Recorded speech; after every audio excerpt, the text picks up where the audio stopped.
This is a beautifully acted scene from the final season of ER. We'll watch it through once just to take it in on its own, and then go through it a couple of times with some observations about the different acting choices that are being made and see what we might be able to learn from them. What's up? Transpo team from Salt Lake is losing their patient. I spoke to the neighbor. Billy's mom split 6-7 years ago. Meth. Neighbor does not think Grandma's seen her since. Talk to Nora about it? Well, she wants to talk to you. Okay.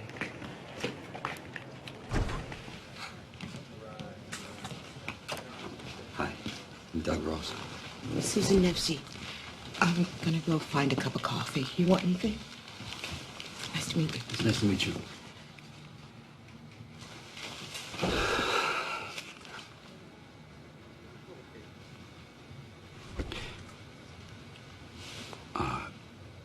Your daughter, what's her name? Billy's mother? Melissa. You have other children? When was the last time you saw her?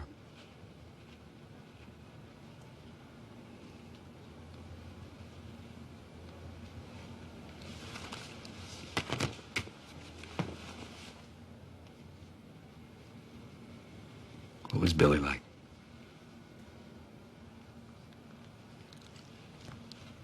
He's wonderful. Smart. Funny. Handsome. He loves music, especially the kind that I can't stand, and he plays it really loud. Yeah.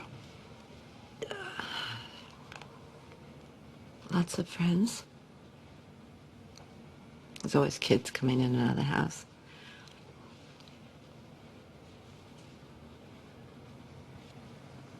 Big heart. He really cares about people. Even the little kids, I mean, that's really unusual, you know. Sounds like a great kid. Yeah. Generous?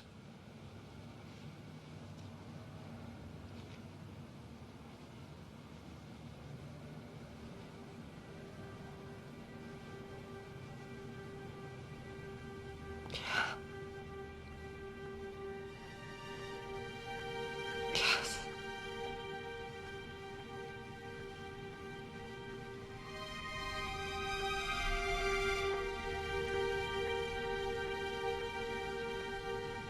What parts do they use? Carol, you...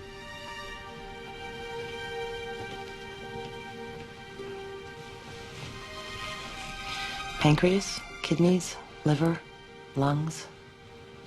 Corneas to help the blind see again. Bones, tendons, cartilage, ligaments to help people walk. You can change lives for the better. 5 lives, maybe 10, maybe dozens. Billy's heart could possibly save someone else's life before dark.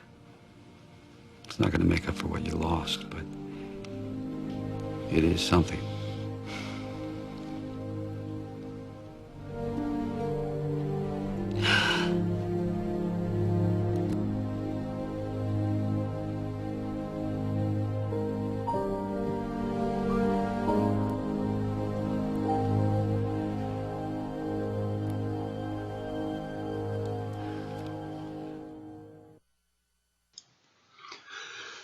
So it is a very sad scene and a lot to take, but there's a lot that we can learn from it as actors if we look at it from that perspective. First, let's establish some rough driving actions for the characters.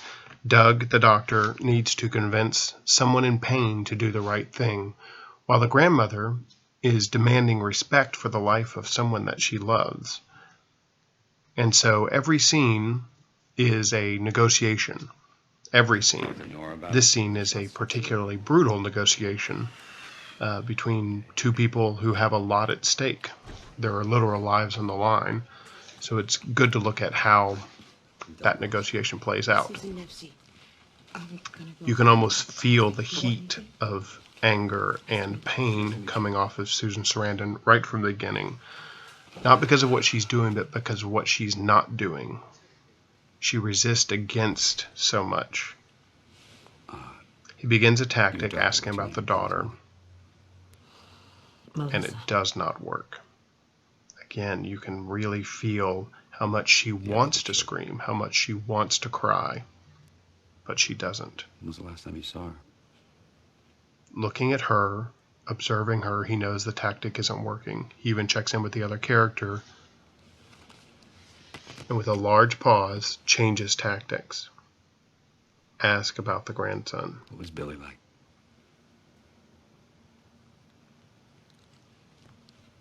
He's wonderful. And it works. Smart. She knows that he is engaging in some kind of respect for Billy. She changes his past tense was to present tense is and talks about him. Yeah.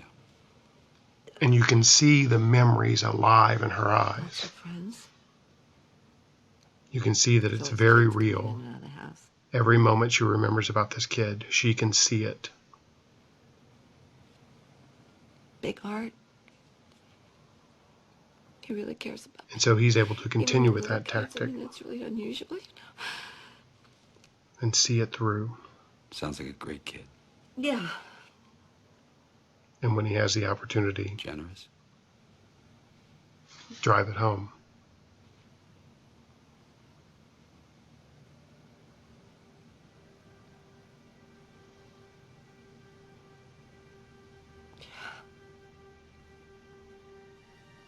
And it's such a long bridge to cross. She takes so much time letting that sink in, letting herself know that the best way to get what she wants for her grandson is to let him go.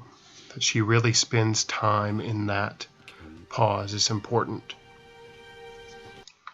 So that's looking at the scene for driving actions, tactics, responding to the other, playing the opposite. But we can also look at it for the physical choices that are made. And for our purposes here, let's put it through a Laban filter.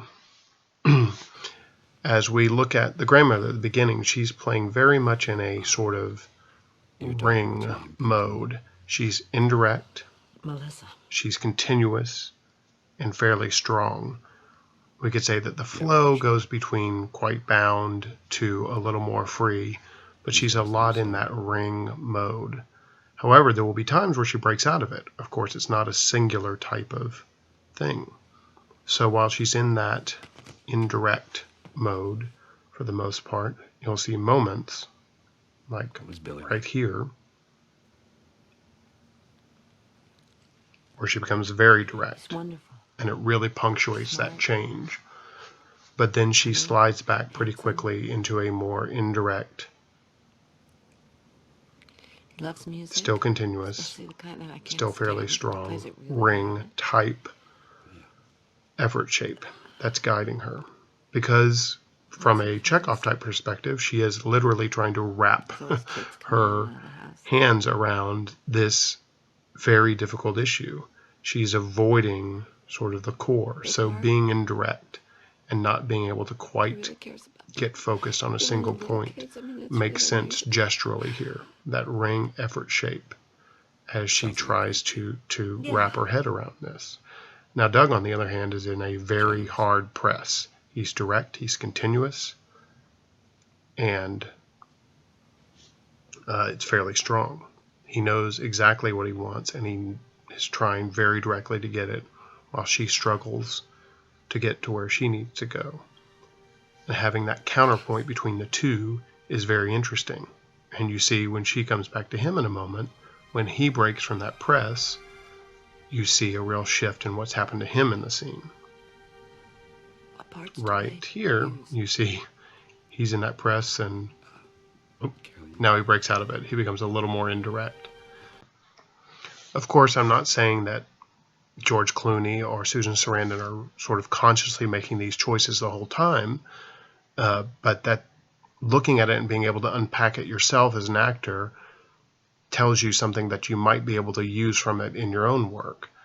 The counterpoint that those two things create, so that you can look at that body language, put it into your own subconscious, and maybe it will play through somewhere in your own work one day.